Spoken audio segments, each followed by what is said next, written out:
اولاً تھوڑا سا میں یہ 12ویں شریف کے بارے میں عرض کر دوں کہ جیسے ہی میلاد مصطفیٰ صلی اللہ علیہ وسلم کا مہینہ آتا ہے اور مسلمان اس مہینے میں خوشی منا کے اللہ تبارک و تعالیٰ کی بارگاہ میں درجات کی بلندی کا سامان کرنے کا ارادہ کرتے ہیں تو شیطان کو بہت تکلیف ہوتی ہے، اور شیطان نہیں چاہتا کہ مسلمان اپنے نبی سے اظہار محبت کے ذریعے اللہ تعالیٰ کا مزید قرب حاصل کریں، تو سینکڑوں قسم کے وسوسے ہمارے ذہن میں ڈالنے کی کوشش کرتا ہے۔ بھئی خوشی کیوں مناتے ہیں، جھنڈے کیوں لگاتے ہیں، لائٹنگ کیوں کرتے ہیں، جلوس کیوں نکالا جاتا ہے، یہ کہاں سے ثابت ہے؟ کیا نبی کریم صلی اللہ علیہ وسلم نے ایسا کیا؟ کیا اس کا حکم دیا تھا؟ کیا خود صحابہ کرام نے ایسا کیا؟ کبھی کہتے ہیں صحابہ کرام ہم سے بڑھ کے عاشق رسول تھے، بتاؤ اگر کرنا ہوتا تو وہ کرتے، ہم کیوں کریں؟ تو اس طرح جب وہ پیدر پہ کویسچنز آتے ہیں، اور بات وہی ہے جو میں نے پہلے آپ کی خدمت میں عرض کی کہ ہمارے پاس ذہن میں دفاعی مواد تو موجود ہی نہیں ہوتا، وہ دلائل موجود نہیں ہوتے جس کی وجہ سے ہم سامنے والے کو قائل کر سکیں، تو بچے اولاً آتے ہیں گھر والوں کے پاس، جب وہاں سے کچھ نہیں ملتا تو وہ جاتے ہیں کسی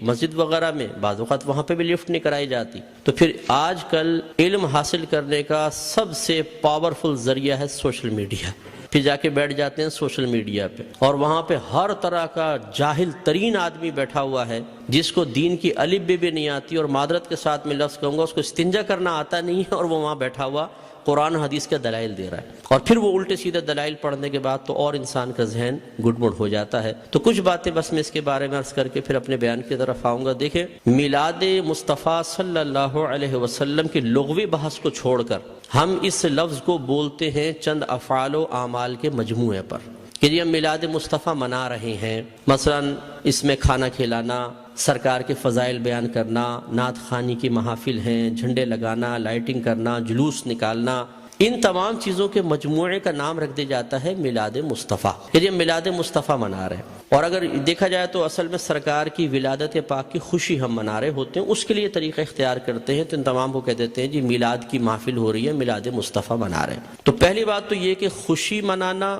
اور خوشی کا اظہار کرنا، یہ دونوں چیزیں قرآن کے حکم سے ثابت ہیں۔ اللہ تعالیٰ فرماتا ہے قُلْ بِفَضْلِ اللَّهِ وَبِرَحْمَتِهِ فَبِذَلِكَ فَلْيَفْرَحُوا، اے حبیب کریم صلی اللہ علیہ وسلم آپ ان لوگوں سے فرما دیجئے کہ اللہ کے فضل اور اس کی رحمت پر چاہیے کہ خوشی کا اظہار کریں۔ کہنے والا کون ہے؟ اللہ تبارک و تعالی۔ اور اگر میں آپ سے پوچھوں کہ اللہ کا سب سے بڑا ہم پر کیا گیا فضل کیا ہے اور اس کی نازل کردہ رحمت کیا ہے، تو ہر مسلمان بے اختیار کہے گا کہ ہمارے نبی کریم صلی اللہ علیہ وسلم سب سے بڑا اللہ کا فضل، سب سے بڑی اللہ کی رحمت کہ ہمارے سرکار کے قدموں سے ہمیں قرآن ملا ہے، ایمان ملا ہے، حتیٰ کہ اللہ تبارک و تعالیٰ نے اپنی معرفت بھی اس وقت تک چھپا کر رکھی جب تک اپنے حبیب کو ظاہر کرنے کا ارادہ نہ فرمایا۔ حبیب کو ظاہر کیا اور پھر اپنی معرفت ہم تک پہنچائی، تو ہم نے تو اپنے نبی کے ذریعے سب کچھ پایا، تو آپ سے بڑھ کر فضل اور رحمت اور کیا ہوگا؟ اور خود اللہ تعالیٰ فرما رہا ہے کہ مسلمانوں کو چاہیے، اے حبیب ان سے فرمائیے۔ یقینی سی بات ہے کہ کافر کو تو مکلف نہیں بنایا جا رہا نا، مخاطب مسلمان ہی ہوں گے، کہ مسلمانوں سے کہیے کہ اللہ کے فضل اور اس کی رحمت پر چاہیے کہ خوشی کا اظہار کر۔ اور دوسری آیت میں فرمایا وَأَمَّا بِنِعْمَةِ رَبِّكَ فَحَدِّثْ، اور اپنے رب کی نعمت کا خوب چرچا کرو۔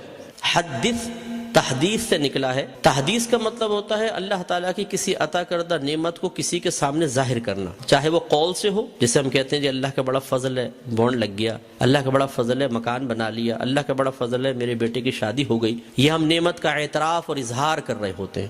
اور اسی طریقے سے مختلف اعمال و افعال سے بھی بعض اوقات تحدیث نعمت ہوتی ہے۔ ایک دفعہ ایک صحابی نبی کریم صلی اللہ علیہ وسلم کی خدمت میں آئے، جو پھٹے پرانے سے تھوڑے کپڑے پہنے ہوئے تھے، مفلوق الحال سے تھے، تو سرکار نے فرمایا کہ کیا تمہارے پاس کوئی مال نہیں ہے؟ عرض کیا رسول اللہ صلی اللہ علیہ وسلم الحمدللہ ہر طرح کا مال ہے، مویشی ہیں، دراہم ہیں، دنانیر ہیں، باغات ہیں۔ تو سرکار نے شاید فرمایا پھر اللہ کی نعمت کا اثر آپ پر ظاہر ہونا چاہیے، اپنے آپ کو ایسا نہ رکھو بلکہ ایسے لباس پہنو، ایسی عادات و اطوار رکھو، ایسا طور طریقہ رکھو کہ لوگ جان جائیں کہ اللہ تعالیٰ نے آپ کو نعمتوں سے نوازا ہے۔ تو بتائیے کہ جب میلاد مصطفیٰ صلی اللہ علیہ وسلم آئے تو کیا ہمیں اپنے نبی کی اس طرح خوشی کا اظہار نہیں کرنا چاہیے تاکہ یہ ظاہر ہو کہ اللہ تعالیٰ نے ہمیں اپنے نبی کی سب سے بڑی نعمت سے نوازا ہے؟ جب عام دولت کے لیے سرکار نے فرمایا تمہیں اللہ نے دولت دی ہے، اس کا اثر تم پہ ظاہر ہونا چاہیے، اس نعمت کا اثر ظاہر ہونا چاہیے، تو بتائیے کہ جب میرے سرکار تشریف لائے اس نعمت کا اظہار کیوں نہیں چاہیے؟ تو یہ دونوں چیزیں قرآن سے ثابت ہیں، تو خوشی منانا اور نعمت کا اظہار کرنا، جب اللہ تعالیٰ نے اس کا حکم دے دیا، اجازت دے دی، تو پھر ہر وہ طریقہ اختیار کرنا جائز ہوگا جس کو قرآن اور حدیث نے منع نہیں کیا ہے۔ یہ اچھی طرح اصول یاد رکھیے، کسی چیز چیز کے جائز قرار دینے کے لیے دلیل نہیں چاہیے ہوتی، کسی چیز کو ناجائز قرار دینے کے لیے دلیل درکار ہے۔ مثال کے طور پر میں آپ سب سے پوچھتا ہوں، جو آپ نے ٹوپیاں پہن رکھی ہیں جائز ہے کہ ناجائز بتائیں؟ بولیں، لائیں، ثابت کریں قرآن و حدیث۔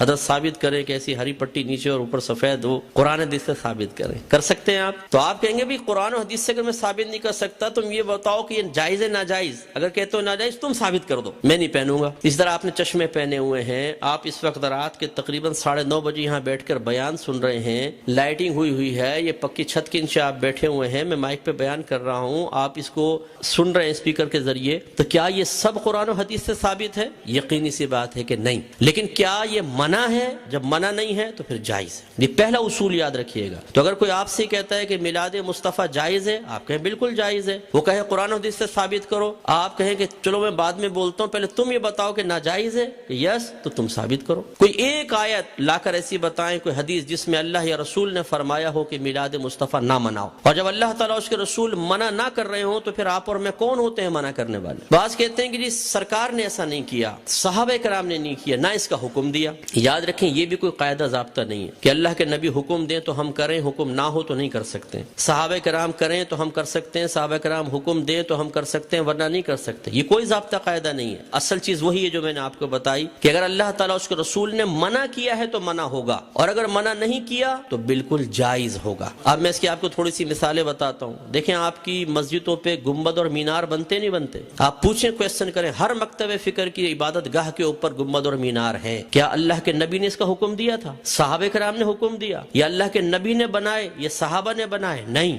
یہ بہت بعد کی ایجادات اور ہر مسجد کے اوپر ہیں۔ یہ کیسے بدعت اور ناجائز کیوں نہیں ہو جاتے؟ قرآن پاک پہ زبر زیر پیش سرکار کے دور میں نہیں تھا، نہ صحابہ کے دور میں، بہت بعد میں لگے ہیں۔ 6 کلمے سرکار کے دور میں باقاعدہ اس طرح مرتب شدہ نہیں تھے، یہ بعد میں ہے۔ ایمان مفصل، ایمان مجمل پہلے نہیں تھی، یہ بعد میں ہے۔ اور اگر سرکار کے ہی دور کو لے لیں، سرکار نے قرآن کو مجتمع نہیں کیا تھا، صدیق اکبر کے دور میں ہوا ہے۔ سرکار کے دور میں، صدیق اکبر کے دور میں تراویح 20 رکعت ایک امام کے پیچھے نہیں ہوتی تھی، عمر فاروق رضی اللہ تعالیٰ عنہ نے کی ہے۔ اور ان پہلے 3 ادوار میں جمعے کی صرف ایک اذان ہوتی تھی جو اذان ثانی کہلاتی ہے۔ پہلی اذان حضرت عثمان غنی رضی اللہ تعالیٰ عنہ نے ایجاد فرمائی ہے۔ یہ ایک بازار تھا، وہاں پر ایک مقام زورہ تھا۔ جب مدینے میں وسعت پیدا ہوئی، اذان ہوتی تھی، دور تک آواز نہ پہنچ پاتی تھی، لوگوں تک اعلان نہ پہنچ پاتا تو آنے میں دیر ہو جاتی تھی، تو پھر آپ نے فرمایا کہ ہم ایک اذان اور شروع کریں گے جو اصل اذان سے، جو دوسری اذان ہے اس سے آدھے پونے گھنٹے پہلے بازار کے پاس ہوگی، تاکہ لوگ ہوشیار ہو جائیں اور جمعے کی تیاری کر سکیں۔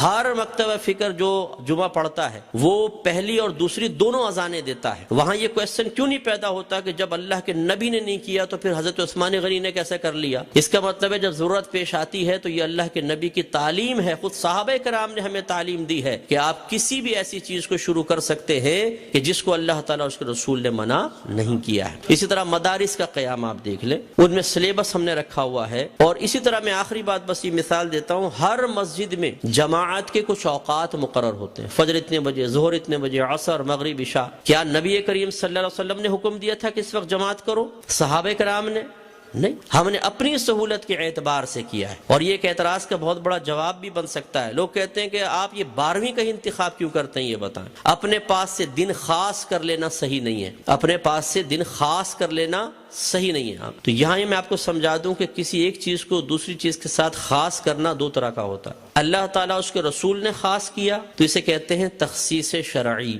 یعنی خاص کرنا شریعت کی طرف سے۔ اور اگر اللہ تعالیٰ اس کے رسول نے نہیں کیا، آپ اور میں کر لیں، جیسے ہم بچے کی سالگرہ کے لیے ڈیٹ کرتے ہیں، فکس کرتے ہیں، اس طرح بچی کی شادی کے لیے ڈیٹ ہم آپس میں مشورہ کر کے فکس کرتے ہیں، کوئی تقریب کرنی ہوتی ہے اس کے لیے، اسی طرح دارالعلوموں کے اندر سال شروع کرنا آخر کے لیے، اسی طریقے سے مسجدوں میں جماعت کے اوقات۔ یہ جو ہم اپنے پاس سے ایک چیز کو دوسری کے ساتھ خاص کرتے ہیں، اس کو کہتے ہیں تخصیص عرفی۔ تو تخصیص عرفی کو تخصیص شرعی بنانا غلط ہے کہ مثال کے طور پہ اگر ہم 12ویں کو 12ویں تاریخ میں کر رہے ہیں تو ہم کہیں کہ اسی تاریخ میں ہوگی، اس کے علاوہ نہیں ہوگی، یہ غلط ضرور ہوگا۔ لیکن ایک چیز کو دوسری چیز کے ساتھ خاص کر دینا اگر لازم اور ضروری سمجھ کر نہ ہو اور پھر بھی ناجائز ہو، تو جتنی میں نے آپ کو مثالیں دی ہیں، بتائیے پھر بیٹی کی شادی فکس کرنا بھی ناجائز ہونا چاہیے؟ یہ کوئی دنیاوی معاملہ نہیں ہے، نکاح تو سنت ہے، سرکار نے فرمایا نکاح من سنتی فمن راغب عن سنتی فلیس منی، نکاح میری سنت سے ہے، جو میری سنت سے بے رغبت ہوا وہ مجھ سے نہیں۔ تو اب جب بچی کی شادی کی باری آئے اور دولہا والے پوچھے جی کون سی تاریخ رکھنی ہے، تو کہیں خبردار تاریخ فکس کرنا منع ہے، تو شادی ہوگی کب؟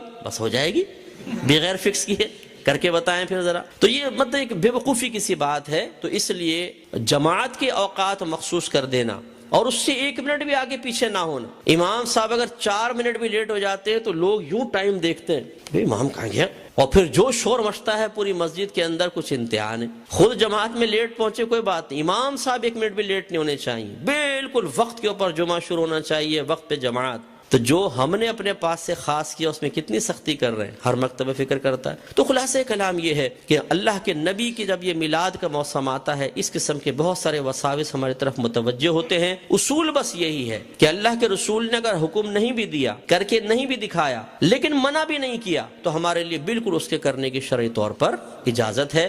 اگر حکم کا انتظار کریں تو پھر ہر چیز کے اندر غلام کو حکم کا انتظار کرنا چاہیے، اور جب آپ حکم ڈھونڈنے کی کوشش کریں گے تو کاروبار زندگی رک جائیں گے۔ ہزارہ چیزیں ایسی ہیں جن میں سرکار کے احکام موجود نہیں ہیں، تو بس اصول شرعی ہوتا ہے کہ جہاں سرکار کا حکم موجود نہ ہو، خاموشی اختیار فرمائی ہو، منع نہ کیا ہو، یہ اس کے جائز ہونے کی دلیل ہوتا ہے۔ تو میلاد مصطفیٰ منائیے، الحمدللہ جنہوں نے یہ کیا ہے انہوں نے فیض پایا ہے۔ ابو لہب جیسا شخص آپ جانتے ہیں کافر تھا، سرکار کا چچا تھا، کافر شخص تھا اور بدترین کافر، دشمن اسلام، لیکن جب اس کی لونڈی ثویبہ نے آ کے خوشخبری دی کہ مبارک ابو لہب تیرے ہاں بھتیجا پیدا ہوا ہے، اس نے ہمارے نبی کی خوشی میں آزاد نہیں کیا تھا، اپنے بھتیجے کی خوشی میں کیا تھا، لیکن وہ بھتیجا تھا تو اللہ کا نبی، تو اللہ تبارک و تعالی نے اس کو اس برکت سے نوازا کہ جب اس کا انتقال ہوا اور یہ جہنم میں گیا ہے، اس کے خاندان والوں میں سے کسی نے اس کو خواب میں دیکھا تو پوچھا کہ ما فعل اللہ بکا، اللہ تبارک و تعالی نے تیرے ساتھ کیا معاملہ کیا؟ تو اس نے جواب دیا کہ بہت سخت عذاب میں ہوں، لیکن جب میں اس انگلی کو اپنے منہ میں لیتا ہوں کہ جس سے میں نے اپنی لونڈی کو آزاد کیا تھا، تو اللہ تبارک و تعالی اس سے پانی جاری فرما دیتا ہے۔ تو شیخ عبدالحق محدث دہلوی رحمۃ اللہ علیہ فرماتے ہیں لوگوں غور کرو، ایک دشمن تو ہمارے نبی کی خوشی منا کر جہنم میں راحت پائے، تو پھر ہم اگر اپنے حبیب کا میلاد منائیں، ان کی خوشی منائیں تو کتنی راحت پائیں گے۔ اور جب میرے سرکار صلی اللہ علیہ وسلم پیدا ہوئے تو خوشی تو اللہ نے بھی اس کا اظہار فرمایا، خوشی کا اظہار فرمایا، انعامات دیے، مبارکبادیں ہوئیں۔ آپ تاریخ اٹھا کے پڑھیں، جب میرے آقا صلی اللہ علیہ وسلم کی ولادت ہوئی، ہر پرندے اور ہر جانور نے ایک دوسرے کو مبارکباد دی ہے کہ ہمارے نبی پیدا ہو گئے۔ فرشتے ایک دوسرے کو مبارکباد دے رہے تھے، حدیثوں کے اندر موجود ہے، فرشتے مبارکباد دے رہے تھے۔ اور اس زمانے میں جتنی حاملہ عورتیں تھیں اللہ تبارک و تعالی نے سب کو بیٹوں سے نوازا، اور وہ قحط سالی کا دور تھا، لیکن جب میرے آقا صلی اللہ علیہ وسلم پیدا ہوئے تو عرب کہتے ہیں کہ اتنی فصلیں ہوئیں، اتنا چارہ ہوا، اور ہمارے اونٹ چارہ کھا کھا کے اتنے موٹے ہو گئے کہ ہمیں خوف ہوا کہ شاید یہ چربی کی شدت سے پٹ پڑیں گے، اتنا اللہ نے نعمتوں سے نوازا ہے۔ تو خلاصہ کلام یہ ہے کہ میرے آقا صلی اللہ علیہ وسلم کی میلاد مصطفیٰ منانا یہ بہت بڑی سعادت کی بات ہے۔ وسوسوں سے قطع نظر خوشی کے ساتھ میلاد مصطفیٰ منائیں، انشاءاللہ برکت حاصل ہوگی۔